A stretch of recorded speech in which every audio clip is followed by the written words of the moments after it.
ভগবান গীতাতে পূর্বে বলেছেন, চাতুর্বর্ণম মায়া সৃষ্টম গুণকর্ম বিভাগশঃ। আমি চার বর্ণ সৃষ্টি করেছি, ব্রাহ্মণ, ক্ষত্রিয়, বৈশ্য এবং শূদ্র। এই যে চারখানা বর্ণ সৃষ্টি করেছি, এই চার বর্ণ কিসের ওপর নির্ভরশীল? ত্রিগুণের ওপর নির্ভরশীল। গুণ এবং কর্মের ওপর নির্ভর করে আমি চার বর্ণ সৃষ্টি করেছি। আমরা আজকে অতিশিক্ষিত জনগণ মনে করি এই চার বর্ণ মনে হয় সমাজে শোষণের একটা যন্ত্র মাত্র, কিন্তু তা না। এই চার বর্ণই সমাজ যন্ত্রকে, সমাজরূপী একটা গাড়িকে চালিয়ে নিয়ে যাচ্ছে। চারটা বর্ণ যেন সমাজের চারখানা চাকা।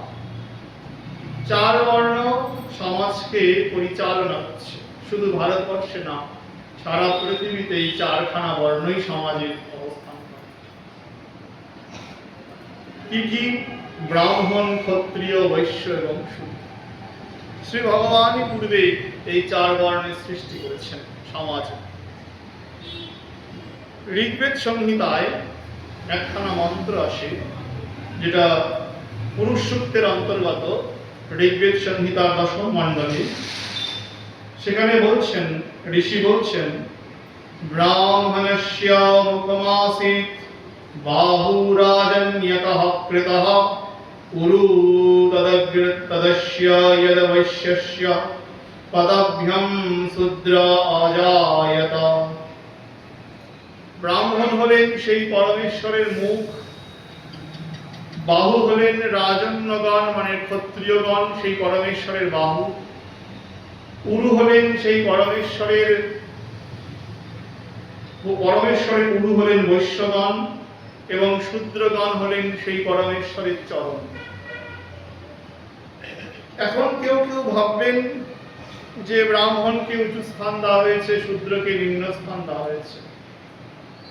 এটা একদমই একটা বিপরীত ভাবনা। কারণ শরীরের মধ্যে প্রত্যেকটা অঙ্গই শরীরে প্রয়োজনীয়, এবং প্রত্যেকটা অঙ্গ নিয়েই মানুষের দেহ তৈরি। একটা অঙ্গকে বাদ দিলে পরে আরেকটা অঙ্গকে রাখলে যেমন দেহ ঠিক মতো পরিচালিত হয় না, ঠিক তেমনি পরমেশ্বরের মুখ হলেন ব্রাহ্মণ, চরণ হলেন শূদ্র, বাহু হলেন রাজাগণ এবং উরু হলেন বৈশ্যগণ। এখানে চরণ মানে যে ছোট তা কিন্তু নয়, অর্থাৎ এখানে কার্যানুসারে তাকে সেই স্থান রাখা হয়েছে। যেমন আমার হাত যা কাজ করে আমার চোখ সেই কাজ করে না, আমার পা যা কাজ করে আমার মুখ সেই কাজ করে না, ঠিক তেমনি সমাজযন্ত্রে, সমাজের দেহে এই চারখানা অঙ্গকে স্থাপন করা হয়েছে। মাথা, মুখ হলেন ব্রাহ্মণ, আর বাহু হলেন ক্ষত্রিয়গণ, উরু হলেন বৈশ্যগণ এবং চরণ হলেন শূদ্রগণ। অর্থাৎ চারজনেরই সমাজ রূপী গাড়িতে বিশেষ ভূমিকা আছে। চারটা চাকা দিয়েই সমাজ চলে।